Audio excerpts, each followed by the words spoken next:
दर्शकों, अक्सर हम में से सभी के मन में कभी न कभी तो ये प्रश्न आता ही है कि भगवान हमें दुख क्यों देता है। आखिर भगवान चाहते क्या हैं? और मेरी मदद क्यों नहीं करते? भगवान क्यों नहीं सुनते? भगवान तो सब कुछ कर सकते हैं, फिर वो एक चुटकी बजाकर मेरा जीवन क्यों नहीं संवार देते? आखिर भगवान किसकी मदद करते हैं? क्या भगवान सबकी सुनते हैं? जिंदगी में इतनी कठिनाइयां, इतने दुख और इतनी परेशानियां हैं, तो फिर क्यों नहीं भगवान आकाश में प्रकट होकर या अवतार लेकर मेरी जिंदगी की समस्याओं का समाधान करते? इन सभी प्रश्नों का उत्तर जानेंगे श्रीमद् भागवत गीता के एक श्लोक से, और इस श्लोक को समझने का प्रयास करते हैं एक कहानी की मदद से। स्वागत है दोस्तों आपका हमारे चैनल समय चक्र में। एक बार एक लड़के का जन्म एक रईस घराने में हुआ। ऐशो आराम की सभी सुविधाएं उसके पास थी। उसको कुछ भी करने की आवश्यकता थी ही नहीं, यानी वो कुछ भी नहीं करता था। वह बहुत ही आलसी था। उसको बचपन से ही काम करने की आदत ही नहीं थी। उसके पिता ने उसको बहुत समझाया, पर उसका मन सोने और खाने पीने में ही लगता था। एक दिन उसके पिता की मृत्यु हो गई और उसकी माँ पहले से ही स्वर्ग सिधार चुकी थी। फिर उसके भाइयों ने उसे ये कहकर निकाल दिया कि वो कुछ करता नहीं है और उसके भाई सारी उम्र उसे खिला पिला नहीं सकते। वो मन से उदास और पूरी तरह से टूट चुका था। पिता को खोने का दुख अभी समाप्त भी नहीं हुआ था कि उसके घर से उसे उसके भाइयों द्वारा जुदा कर दिया गया। वो निकल पड़ा बिना किसी मंजिल के। रास्ते में चलते चलते उसको बहुत भूख सताई। वो एक आम के बगीचे में जा पहुंचा।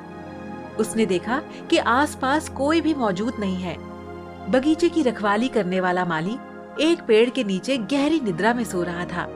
तो फिर क्या था, जल्दी से वो लड़का उस बगीचे से आम तोड़कर खाने लगा। थी तो ये चोरी ही, पर आलसी व्यक्ति को इसमें कुछ भी गलत नहीं लग रहा था। अभी उसने 2 आम चखे ही थे, तभी बगीचे के माली ने उसे देख लिया। माली उसके पीछे पीछे डंडा लेकर भागने लगा और आलसी व्यक्ति ने माली के हाथ में छड़ी देखी और वो जंगल की ओर भाग निकला। जंगल बहुत ही घना था। इतने बड़े जंगल में जंगली और खतरनाक जानवरों का होना स्वाभाविक था, और आलसी व्यक्ति ने सुबह से केवल 2 ही आम खाए थे। वो भूख से तड़प रहा था। उसने देखा कि जंगल में कुत्ता है, पर उस कुत्ते की 2 ही टांगे थी। वो कुत्ता धीरे धीरे 2 टांगों पर ही चलता था।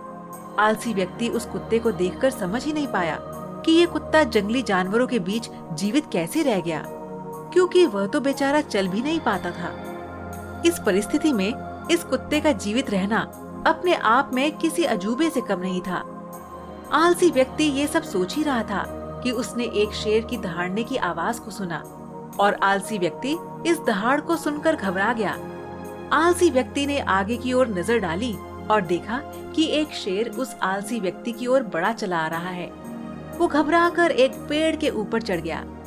पेड़ के ऊपर से आलसी व्यक्ति ने देखा कि शेर कुत्ते की ओर बढ़ा चला आ रहा है। शेर के मुंह में एक मांस का टुकड़ा था। शेर के डर से सभी जानवर भागकर कहीं छुप गए थे, पर वो 2 टांग वाला कुत्ता भागने में सक्षम नहीं था। वो बेचारा तो ठीक से चल भी नहीं पा रहा था। भागना तो बहुत दूर की बात थी।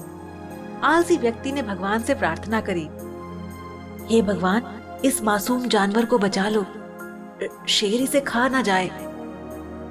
लेकिन जो अगले पल हुआ वो हैरान करने वाला था। शेर के मुंह में जो मांस का टुकड़ा था, उसको वह लंगड़े कुत्ते के पास छोड़कर आगे चल दिया, और आलसी व्यक्ति भगवान के उस चमत्कार को देखकर बहुत ही प्रसन्न हुआ। आलसी व्यक्ति ने मन ही मन सोचा, अरे वाह, भगवान सब कुछ करते हैं, तो मुझे तो कुछ भी करने की आवश्यकता ही नहीं। भगवान ने मुझे धरती पर जन्म दिया है, तो उसके बारे में कुछ तो सोचा ही होगा। अब उसको लगा उसको बहुत बड़ा ज्ञान प्राप्त हो गया है, और वो जा बैठा पेड़ के नीचे, इस प्रतीक्षा में कि भगवान उसके लिए भोजन का इंतजाम करेंगे। कुछ घंटे बीत गए, भगवान ने किसी को नहीं भेजा। आलसी व्यक्ति की नजर बार बार उस व्यक्ति को ढूंढ रही थी जिसको भगवान ने भेजना था, उसको खाना खिलाने के लिए, पर कोई नहीं आया। भगवान ने किसी को भेजा ही नहीं। पूरी रात बीत गई, परंतु कोई नहीं आया।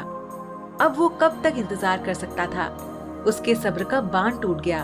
उसने सोचा, आखिर भगवान हमें दुख क्यों देता है, और वो लगा जोर जोर से चिल्लाने, भगवान, मेरी किस्मत में ही इतना दुख क्यों, इतनी तकलीफ क्यों? क्या बिगाड़ा है मैंने तुम्हारा? आखिर किस बात का बदला ले रहे हो तुम मुझसे? तभी साधना कर रहे एक साधु ने इस आलसी व्यक्ति की बात सुन ली। वह साधु जा पहुंचा उस आलसी व्यक्ति के पास। आलसी व्यक्ति ने अपनी सारी बात उस साधु को बताई। पहले तो साधु महाराज ने आलसी व्यक्ति को भोजन कराया। खाना खाने के बाद आलसी व्यक्ति ने भरी आवाज में साधु से पूछा, भगवान ने उस लंगड़े कुत्ते पर भी दया दिखाई, परंतु मुझ पर जरा दया नहीं दिखाई। आखिर क्या कारण है भगवान की इस बेरुखी का? भगवान हमें दुख क्यों देता है? साधु ने उत्तर दिया, ये सत्य है, भगवान ने हम सभी के लिए एक योजना तैयार की है और तुम भी उसकी योजना का हिस्सा हो, परंतु तुम भगवान के इशारों को नहीं समझे। भगवान तुम्हें उस लंगड़े कुत्ते की तरह नहीं बनाना चाहता, बल्कि भगवान तो चाहते हैं कि तुम उस शेर की तरह बनो जिसने उस लंगड़े कुत्ते की मदद की, उसको खाना खिलाया। सच यही है कि भगवान भी उसी की मदद करते हैं जो स्वयं की मदद करता है। श्री कृष्ण जी ने भगवद गीता के 3 अध्याय के 8वें श्लोक में कहा है, कर्म ना करने से कर्म करना श्रेष्ठ है। यदि तुम कर्म नहीं करोगे तो शरीर का रिवाह भी नहीं होगा। दर्शकों, सच यही है कि अर्जुन को भी अपना युद्ध स्वयं लड़ना पड़ा था। हाँ, भगवान अपने भक्तों की मदद जरूर करते हैं, लेकिन कर्म तो उस भक्त रूपी इंसान को ही करना पड़ता है, जैसे अर्जुन ने अपना कर्म स्वयं किया था। इस बात को एक बहुत ही आसान से उदाहरण से समझा जा सकता है। यदि आपके सामने खाने की थाली परोसी गई हो, तो भी उस भोजन को मुंह में डालने के लिए आपको अपना हाथ मुंह तक ले जाना ही होगा। क्या कभी सुना है कि भोजन अपने आप मुंह में चला गया? उसके लिए भी हाथ को मुंह तक ले जाने का परिश्रम तो खुद ही करना होता है। तो दर्शकों, आज का सवाल आपके लिए ये है, यदि आपको कर्म और किस्मत में से एक चीज चुननी हो तो आप किसे चुनेंगे? आप इसका जवाब हमें नीचे कमेंट बॉक्स में दीजिए। हमें आपके जवाब का इंतजार रहेगा। और जाने से पहले आज की इस वीडियो को लाइक और शेयर करना ना भूलें। धन्यवाद।